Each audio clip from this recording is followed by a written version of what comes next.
The Central Baltic program is making series of videos. This video is about cost for equipment. Firstly, Sana will present the main eligibility principles.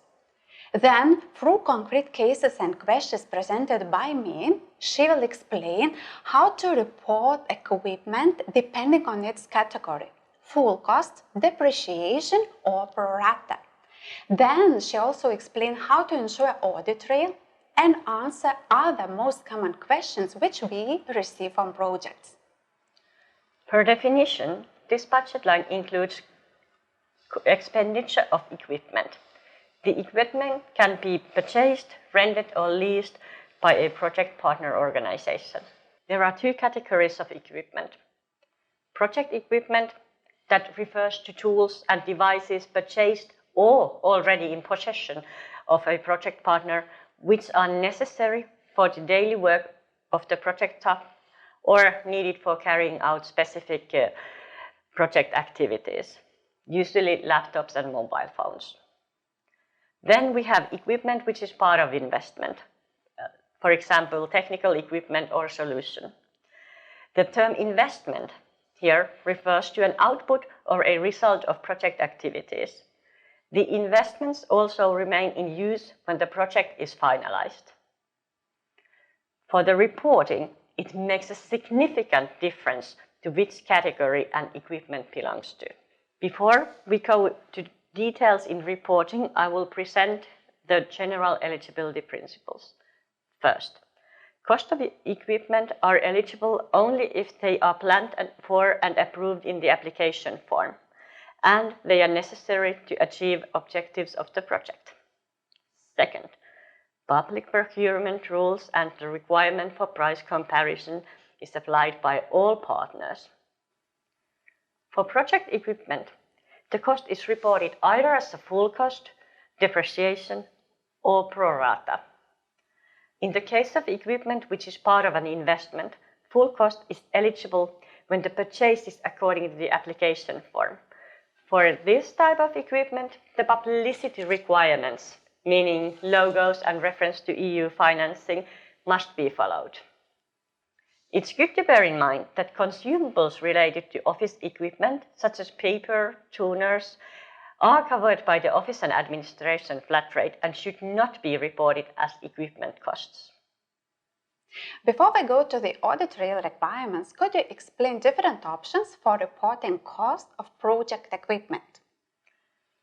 The correct way of reporting cost for project equipment depends on several aspects: accounting practices of the partner organization, if the equipment is used solely for the project, time of the purchase, and the economic lifetime of the equipment. In principle, the purchase of the project equipment is done in the beginning of the project. The options to report are full cost, depreciation, or a pro rata calculation. If the cost of an equipment is recorded in the accounting as full cost, it is regarded as low value asset. For those, full cost is eligible. What is a low value asset? It is an accounting term that can be sort of translated as low value equipment for sake of clarity. Then the question is if there is a specific price limit to define the low value. And the answer is that it cannot be defined as a certain euro amount that applies everywhere. Instead, it depends on the size of the partner organization, what is the limit for a low value asset. For smaller organizations, the limit may be at 200 euros. For bigger organizations, the limit may lay at 15,000 euros. This is something you need to check with your accounting personnel. So remember, for low value asset, full cost is eligible. Then, the second option is depreciation. It is also an accounting term and means that the cost of an equipment is divided for several years instead of recording the cost as a full cost once. In reporting, you use the amount of depreciation if the equipment is depreciated in your accounting. If project equipment is solely used for the project, Then you can report the total value for full cost and depreciation. If it's partially used for the project, then a pro rata calculation is needed. Pro rata is a Latin term used to describe a proportionate allocation. It essentially translates to in proportion, which means a calculation where the price of an equipment is distributed in equal amounts. This calculation takes into account the degree of use and can be calculated on the basis of either full cost or depreciation. A pro rata calculation is also needed if the equipment is already in the possession of the project partner before the project has started. Also, if the equipment is bought in the end of the project, a pro rata calculation is necessary. In this rare case, the economic lifetime of equipment needs to be part of the calculation, even if the equipment would be a low-value asset. Sanna, could you give few concrete examples? Okay, let's take a typical example, a laptop for project manager. And in this example, we use a laptop for full-time project manager that is purchased in the beginning of the project. Then full cost or depreciation is eligible, and this depends on the accounting practices of your organization. If the laptop costs 600 euros and is rated as low-value asset, then full cost of 600 euros can be reported in the first report.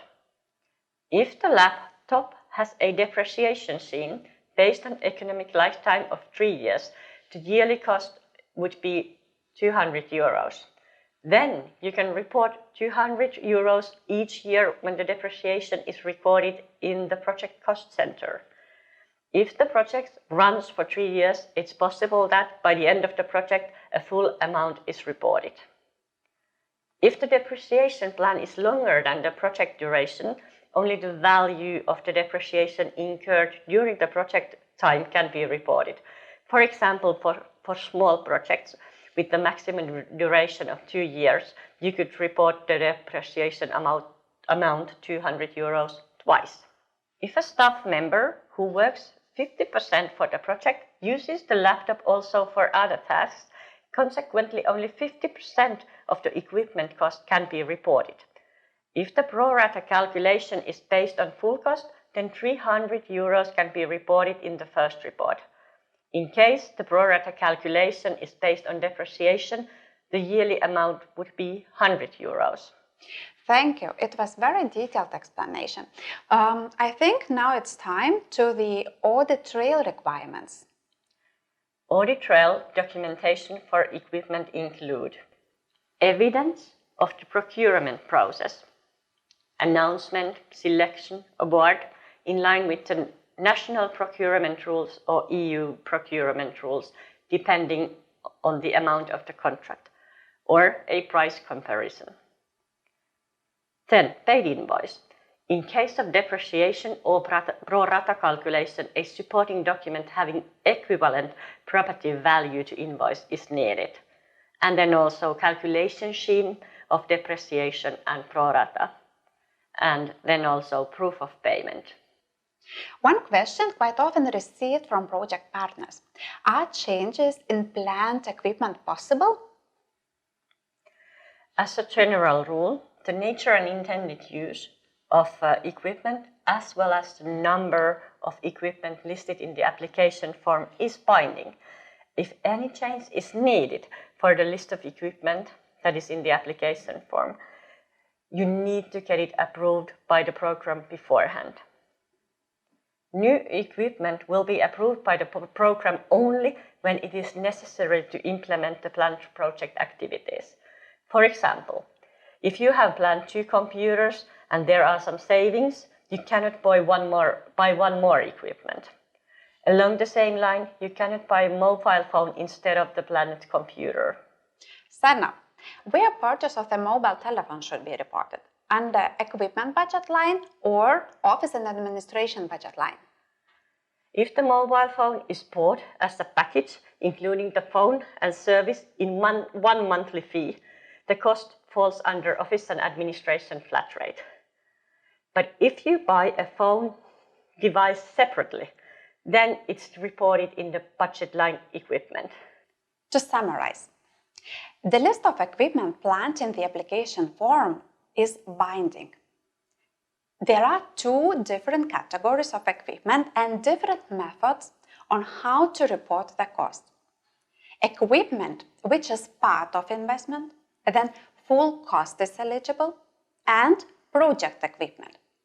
In this case, cost can be reported as full cost, depreciation, or pro rata, depending on the accounting practices in the partner organization, the degree of use, the time of the purchase, and the economic lifetime of the equipment in relation to the project time.